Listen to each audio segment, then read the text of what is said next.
David, nous devons préparer la présentation des vœux 2022 et j'aurais aimé échanger avec toi sur cette présentation, savoir comment tu la voyais, hein, sachant qu'en 2021, contexte sanitaire oblige, nous avions eu recours à la vidéo. Oui. Et en 2022, même combat, hein, le contexte sanitaire est toujours présent. Et donc, nous allons à nouveau devoir avoir recours à cette caméra. Nous prêter à l'exercice, tu as raison. Tout à fait. Alors tu vois ça comment? Dis-moi un peu. Écoute, moi je pense qu'on pourrait essayer de lister nos grands thèmes. Hein. Nos réalisations pour voilà. Essayer de, tout à fait. De voir un petit peu nos réalisations en 2021. Oui. Personnellement, j'aurais bien commencé par la communication. Oui. Hein. Alors, j'avais pensé au relooking du journal. Oui. Hein, le relooking du journal qui est plutôt apprécié apparemment par les Isbergois. Il y a eu la création de la page Facebook. Mm-hmm. Et puis, l'implantation des nouveaux panneaux lumineux.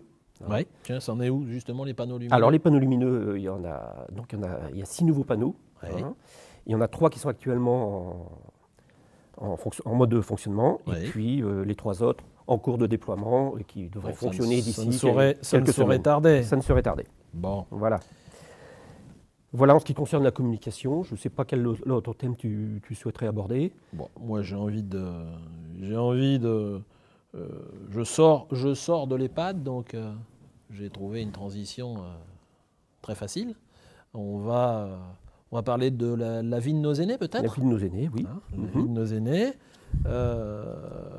Si on est d'accord, je vais m'y coller. Je t'en prie. On va faire une petite synthèse de notre action dans la vie de nos aînés. On a tout d'abord, dans la vie du quotidien, on va dire, de nos aînés, c'est 2 points marquants. C'est le repas des aînés, qui a connu un succès franc et massif, hein, où on a passé de bons après-midi, de bons moments ensemble, oui. Où on a dansé, on a chanté, tout le monde avait plaisir à se retrouver, et puis la distribution aussi du colis des aînés, hein, 2 actions importantes dans la vie de notre commune. Et les aînés sont particulièrement sensibles à ce genre d'attention. Ça, c'est dans leur vie un petit peu au quotidien. Et puis, pour ceux qui résident, qui habitent la résidence autonomie, sous la houlette de notre collègue Laurent, il y a eu de gros travaux de rénovation qui ont été engagés. Oui. Et je pense qu'il y en a encore d'autres à venir. Hein, il y en a d'autres à venir, effectivement. Voilà. Oui. Et puis, dans leur vie au quotidien aussi, hein, toujours à la résidence autonomie, il y a eu une grosse implication avec des animations, une grosse implication des résidents, avec des animations très régulièrement, avec du chant, avec de la danse, avec des repas à thème, etc. Et puis, cette année, une implication des aînés de la résidence autonomie pour participer à une belle action, mais on le verra très certainement après dans une autre thématique, une implication très forte dans Octobre Rose, un beau dispositif, on y reviendra si tu en es d'accord juste après, mais voilà. Et puis un conseil de vie sociale qui est particulièrement dynamique et qui a participé aussi à la décoration des différents accueils de la commune avec la réalisation de guirlandes et de décorations en tout genre. Je ne peux pas non plus, je ne veux surtout pas oublier non plus, c'est les relations que l'on entretient avec l'IME, avec la Cabalère, dans le cadre notamment du Festival des Petits Bonheurs, où on a encore quelques belles réalisations, justement à la résidence autonomie, à l'école Ferry, où on a encore quelques belles réalisations de street art. Voilà un petit peu dans cette thématique vie de nos aînés, nos réalisations 2021. Alors, je parlais de nos aînés. Par les années, on pourrait peut-être parler aussi de la jeunesse. Hein, la jeunesse et la petite enfance. Écoute, je te laisse la parole. La jeunesse et la petite enfance. Hein. Et je t'écoute. Alors, j'avais noté quand même une chose importante, c'est que toutes nos actions dans ce domaine, elles ont été basées sur les bonnes relations avec les enseignants, Oui. les parents, les élèves Oui. et bien entendu le personnel communal. Oui. D'ailleurs, à ce sujet, très récemment, j'ai reçu une classe de CM1, CM2, ici même, dans cette salle à l'Hôtel de Ville.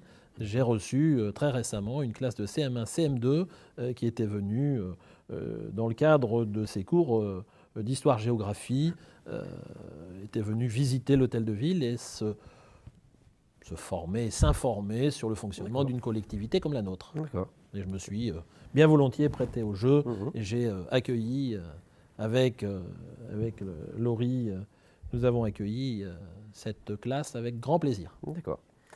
Alors, à noter hein, pour l'adaptation des horaires de classe hein, pour le bien-être des enfants, hein, avec 1 heure de garderie gratuite, la première heure de garderie gratuite. La première demi-heure. Demi-heure, pardon.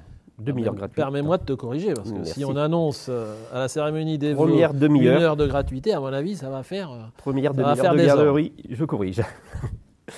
Il y a eu le maintien des rythmes scolaires à 4 jours. Oui. Hein. La sécurisation des abords des écoles. Oui, sécurisation routière. Exact. Hein. L'installation de poubelles. Hein. La rénovation des sols. La rénovation de la garderie à l'école Pasteur. La remise des prix en juin. Oui. La distribution de sachets de bonbons de Noël, hein, ainsi que les cadeaux faits par les artisans isbergois. Oui. Hein. Il y a eu l'installation des écrans interactifs. Oui. C'est vrai aussi ça. C'est important. Et puis le renforcement de nos relations avec la crèche Babylou. Oui. Hein, et ainsi que avec le relais de petite enfance avec les Francas. Les Francas, le relais petite enfance, effectivement, ça fait partie des relations que l'on a aussi dans le cadre de l'enfance et de la petite enfance, avec différents partenaires. Tu as raison de me le rappeler parce qu'on a tendance parfois à oublier certains sujets, certaines choses. Alors on a parlé des aînés, on a parlé de la jeunesse, et tout ça, ce sont des gens qui ne demandent qu'une chose, c'est de se cultiver. Hein, On dit se cultiver ? On ne dit pas sculpturer ? Ah, on peut le dire aussi. Bon, alors, je vois où tu veux m'emmener. Tu veux m'emmener sur la culture ? Sur la culture, tout à fait. Alors là, quand même, David, hein, nous avons subi la fermeture de notre centre culturel. Oui. Que peut-on dire aux Isbergois à ce sujet ? Alors, c'est un sujet particulièrement sensible, hein, qu'on va forcément aborder à un moment ou à un autre. Il faut absolument l'aborder et jouer la transparence. Hein. Je pense que ce sujet de la fermeture du centre culturel nécessite une communication spécifique dans les mois qui viennent. Je pense qu'il faudra absolument avoir une communication spécifique. Simplement dire aujourd'hui quand même que dans le cadre de nos réalisations dans la thématique culture en 2021, faire un petit rappel sur le centre culturel. Le centre culturel, il marche sur 2 jambes. Tout d'abord, un volet médiathèque et puis un volet salle de spectacle dans laquelle nous avions des spectacles vivants qui se déroulaient. Sur le volet médiathèque, un travail très très important de relocalisation de la médiathèque, hein, suite à la fermeture du centre culturel, a été exécuté en à peine 6-8 mois, puisque nous avons réussi à relocaliser la médiathèque dans les locaux de l'ancien hôtel de ville, et nous y avons transféré quasiment toute l'activité de la médiathèque dans le centre culturel. Nous l'avons transféré, cette activité, dans les locaux de l'ancien hôtel de ville. Je pense que c'est une belle prouesse et je pense qu'on peut s'en féliciter quand même. Et puis, tu me parlais de la fermeture du centre culturel et je te disais qu'il y avait aussi le volet salle de spectacle. Cette salle de spectacle, malheureusement, elle ne nous est plus accessible et on ne peut plus l'utiliser et optimiser son utilisation. Néanmoins, nous avons réussi quand même à maintenir une programmation culturelle, certes peut-être moins développée, mais néanmoins de qualité. Je me souviens de quelques concerts, de quelques pièces de théâtre et de quelques spectacles vivants qui ont, encore une fois, reçu un accueil très chaleureux et connu un succès sans précédent. Malgré deux choses, hein. On n'avait pas tout à fait les mêmes conditions de réalisation puisque nous n'avions plus notre salle de spectacle. Et surtout, il y avait malheureusement, encore une fois, cette satanée crise sanitaire. Donc malgré cela, je trouve que le résultat est plutôt pas mal quand même. En fait, la culture sur Isbergues a su se réinventer. Oui, c'est absolument ça. T'as raison. Alors David, se cultiver, c'est aussi faire la fête. Hein. Ouais. Et je pense qu'il faudrait que nous parlions également des festivités et des animations de la ville. Ouais, et bien, je t'écoute. Mais écoute, moi j'avais pensé donc parler de l'inauguration du kiosque.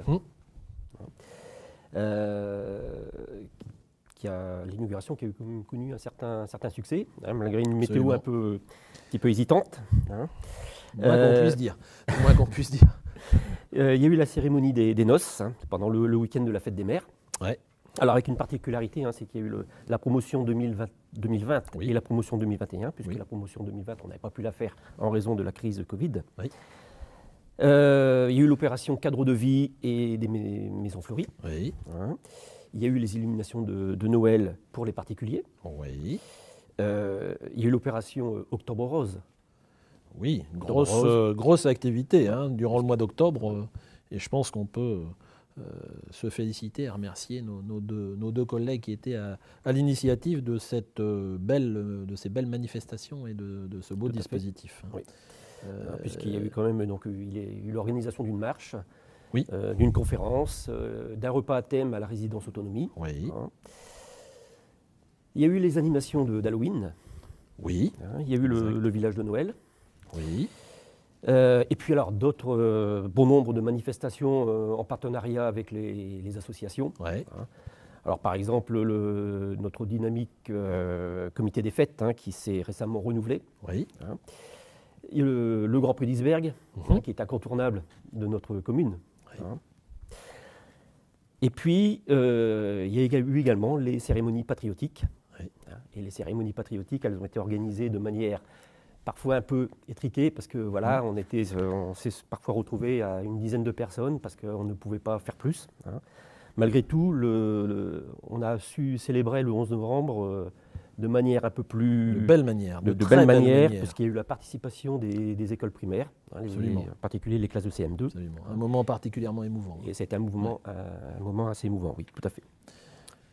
Tu as fait le tour des festivités animation ? À mon sens, mais j'en ai peut-être oublié. Tu en as oublié, je pense. J'en ai oublié. Je pense qu'il y en a deux, trois qui me reviennent à l'esprit. Tu as oublié quand même le feu d'artifice. Ah, il y a eu le feu d'artifice, effectivement. Le feu d'artifice du 13 juillet. Oui. On n'était pas certain de maintenir, oui. puisqu'on avait toujours eu la crainte d'avoir un refus de la préfecture d'organiser. Au final, on a réussi à le maintenir et ça a été un superbe feu d'artifice. Et puis, tu en as oublié une autre. D'animation ou de festivité. Dis-moi. Ce sont les animations au Parc des Cités durant l'été. Ah oui, on a essayé de créer quelque chose pour permettre à ceux qui ne partent pas en vacances de pouvoir un petit peu s'amuser et puis partager avec leurs enfants quelques moments de convivialité. Action qui a eu beaucoup de... C'est absolument pas un reproche dans ma bouche. Hein. C'est simplement que il y a plus de choses dans deux têtes que dans une. Exactement. C'est pour ça nous sommes dans les deux. Eh bien, tu me parlais du Grand Prix, tu me parlais du comité des fêtes, tu me parlais de toutes ces associations, hein, que ce soit même les associations de mémoire. La transition est toute trouvée.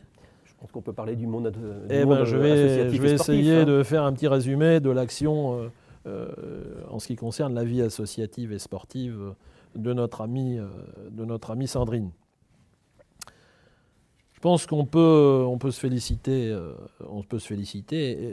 et remercier le nombre très important de nos associations, hein, des associations toutes plus dynamiques les unes que les autres, et puis rappeler tout simplement qu'on est à leur côté pour leur apporter un soutien matériel et une aide financière dans leur quotidien. Dans leur quotidien, une aide financière, ben forcément, tu l'as compris, hein, c'est au travers des subventions. Les subventions, ça représente quand même un budget conséquent de plusieurs centaines de milliers d'euros à l'année où on accompagne nos associations financièrement. Et puis, sans oublier notre accompagnement, parce qu'on leur apporte et on leur met à disposition des équipements. Alors, tout d'abord, des équipements adaptés à leurs différentes disciplines ou à leurs disciplines respectives, et puis aussi des équipements en état de fonctionnement, en état. Donc, il faut faire peut-être un petit distinguo entre ce que l'on peut qualifier de réalisation ou de construction nouvelle, et puis tout ce qu'on peut appeler l'entretien de ces mêmes équipements, quoi, la maintenance.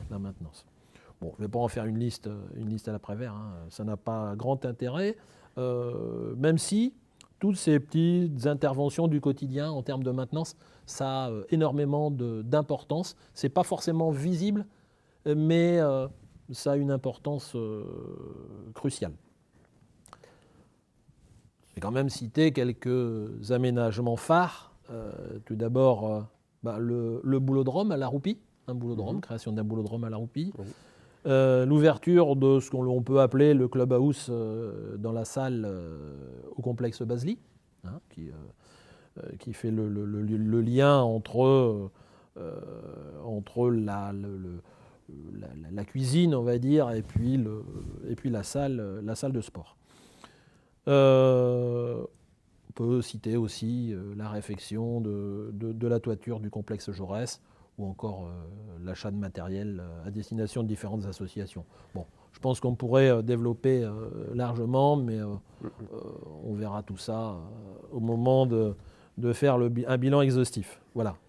Je pense que ça nous amène à parler un petit peu des travaux. Oui. Hein, les travaux. Alors, qu'est-ce qu'on peut dire sur les travaux ? Je dirais qu'il y a deux types de travaux, en fait. Hein, t'en faisais un petit peu allusion tout à l'heure. Hein, c'est les travaux du quotidien. Oui. Hein, c'est essentiellement de la maintenance. Alors, c'est des travaux qui passent parfois inaperçus, mais qui sont pourtant très souvent inaperçus. Très souvent inaperçus, mais qui sont très importants. Oui. Hein, ça peut être la réparation d'une fuite, le changement d'une ampoule, etc. Bon, mais il y a aussi les travaux d'envergure, hein, qui sont par exemple l'implantation de toilettes publiques. Hein. Il y a eu la réfection de l'église de Berguette et de ses abords. Oui, exact. Il y a eu la fin des travaux du kiosque. Hein, oui. Avec la pose de clôture, de pierres bleues, de bancs, de jeux pour enfants. Oui. Il y a eu la réfection des allées et des trottoirs. Dans ce même secteur-là, oui, dans effectivement. Même secteur. Hein. Puis le travaux dans les écoles, hein, ainsi que leur abord. Oui.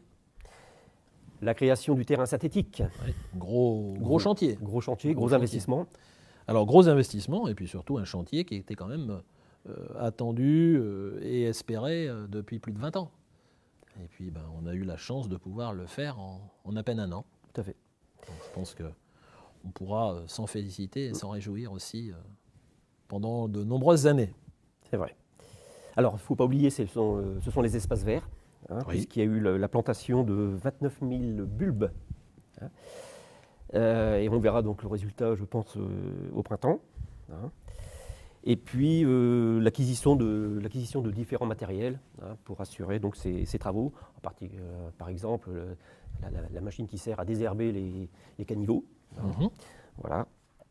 Et disons que David, effectivement, il y a eu beaucoup de réalisations qui ont été effectuées pendant cette année, hein, année 2021. Hein.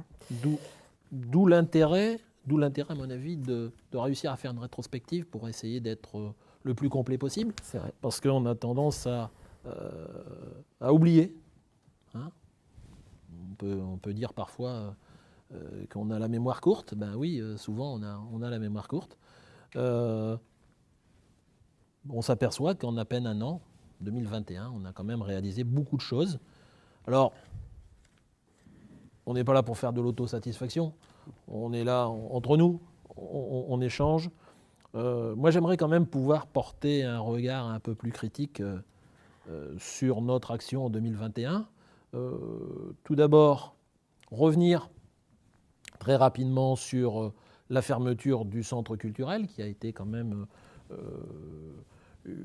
un point négatif de notre action en 2021, puisque ce sont des procédures longues, lourdes, et qui mériteront, je te le disais tout à l'heure, qui mériteront qu'on y revienne sur un point de communication bien spécifique, où on donnera un maximum de détails, et pourquoi pas créer une petite vidéo pour montrer un petit peu l'ampleur et l'étendue des dégâts à l'intérieur du centre culturel, parce que c'est véritablement inquiétant et décevant de voir ça, de voir se dégrader ce bel outil qui a nécessité quand même des investissements très conséquents.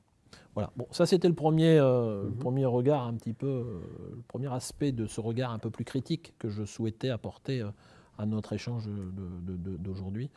Et puis je voudrais faire preuve d'un peu de pédagogie pour revenir rapidement, mais alors vraiment très rapidement, sur ce qui a été annoncé il y a maintenant 1 an,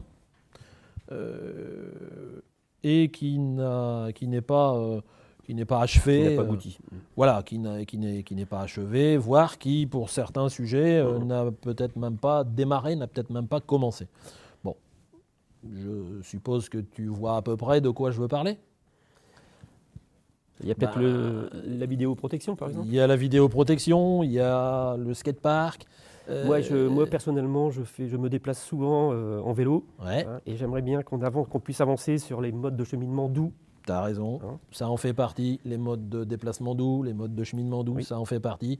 Il y a certainement d'autres sujets sur lesquels on n'est pas tout à fait abouti ou on n'est pas tout à fait en avance sur peut-être le calendrier. Mais bon, je te rappelle quand même que le temps de l'action publique est un temps long qui tient compte de différentes contraintes, qu'elles soient réglementaires. Tu parlais de la vidéoprotection. Obtenir les autorisations, c'est pas facile. On ne fait pas n'importe quoi, on ne fait pas ce qu'on veut, où on veut, quand on veut. On est obligé de passer par des phases d'autorisation, etc. Donc ça prend du temps. Il y a des contraintes techniques. Voilà, on ne peut pas inventer une alimentation électrique à un endroit où il n'y en a pas, donc ça prend du temps aussi, par exemple. Et puis il y a forcément des contraintes budgétaires. Ça, on ne peut pas y échapper non plus. C'est vrai. Et bon, simplement pour dire que ce qui est annoncé une année N, j'ai annoncé des choses l'année dernière. Ce qui est annoncé une année N ne peut pas être systématiquement achevé avant le 31 décembre de la même année. J'ai vu récemment sur un réseau social que je ne nommerai pas, mais le 26 décembre, que le maire n'avait plus que 5 jours pour terminer ce qu'il avait annoncé à ses vœux en 2021, puisque entre le 26 et le 31 décembre, il ne restait plus que 5 jours. Donc tu vois, c'est un petit peu quand même... voilà. Bon, je demande simplement, je demanderai... mais ça, il faudra qu'on réussisse à faire passer ce message-là, quoi.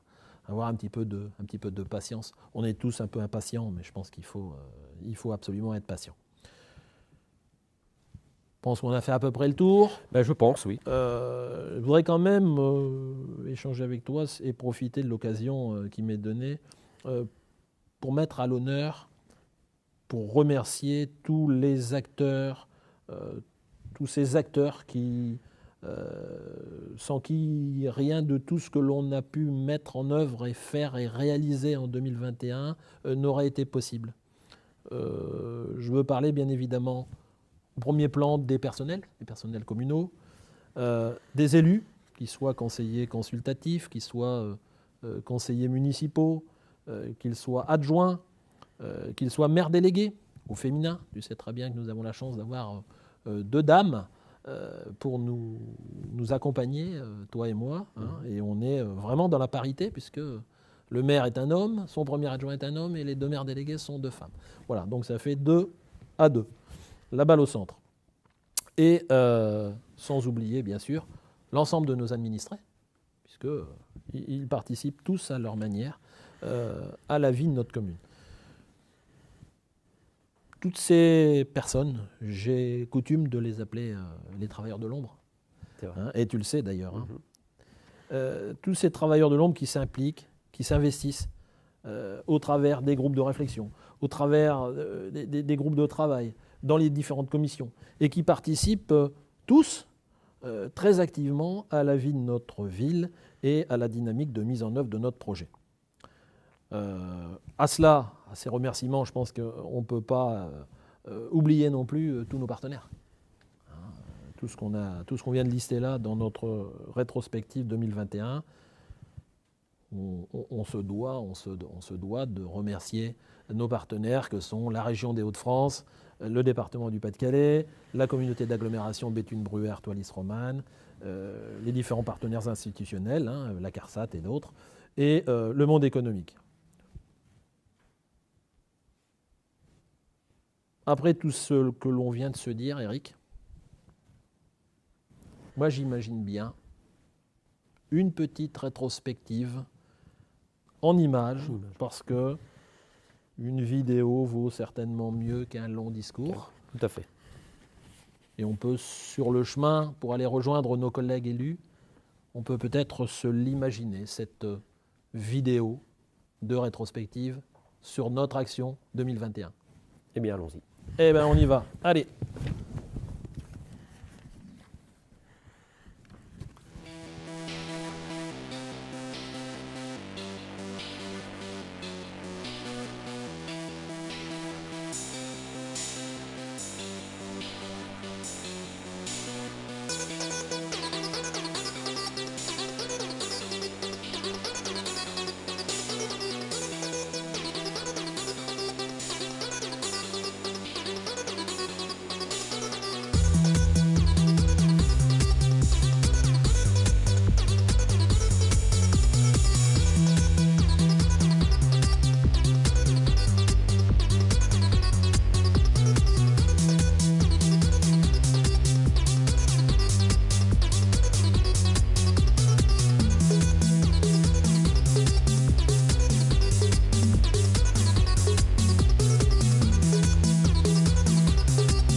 Les collègues, avec Eric, on vient de terminer à l'instant le résumé de notre action en 2021 et j'aimerais que nous puissions échanger ensemble sur la nouvelle vision pour Isberg.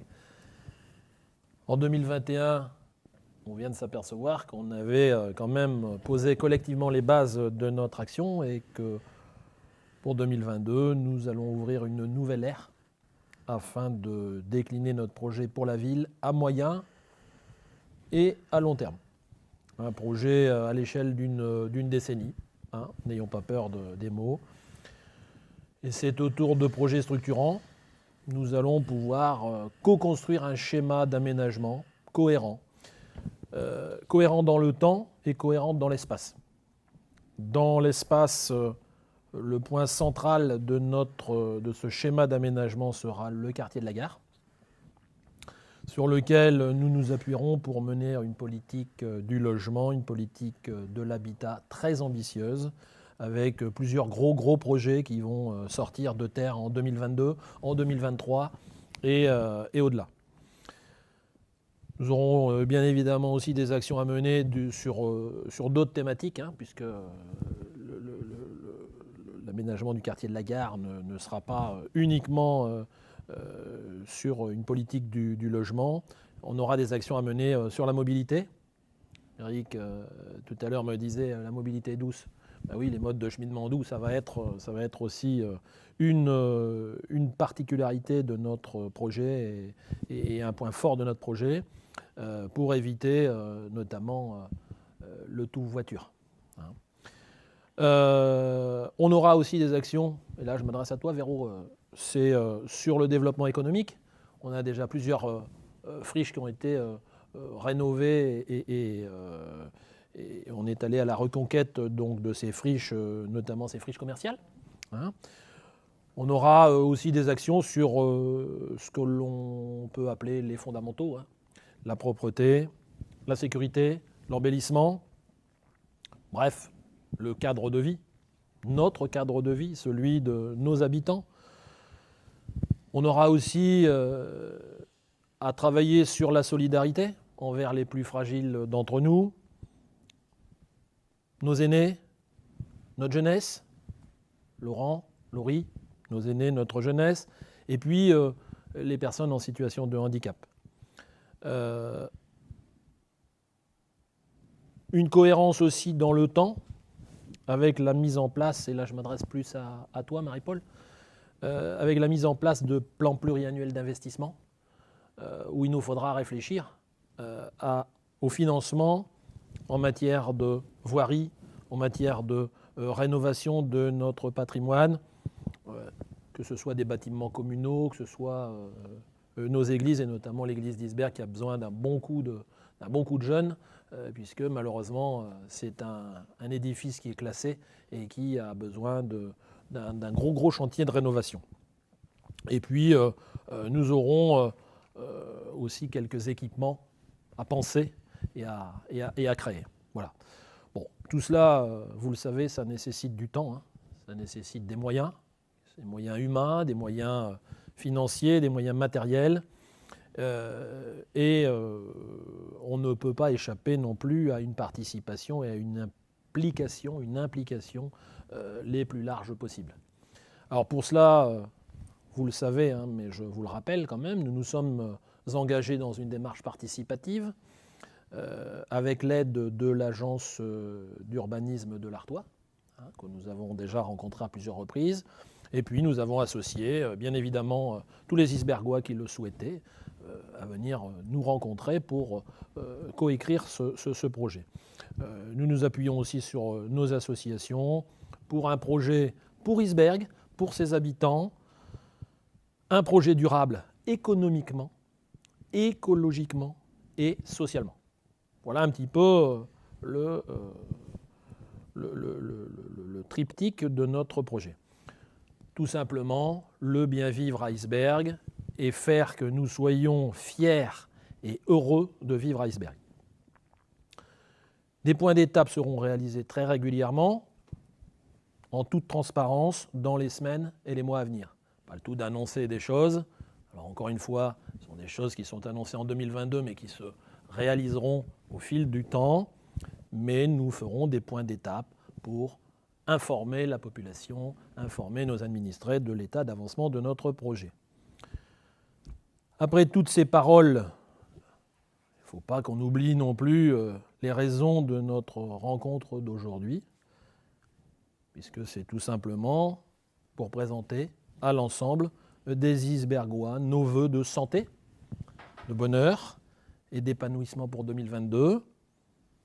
Je vais vous laisser le mot de la fin, mes chers collègues, et on peut tous dire peut-être collectivement « Bonne année 2022 ».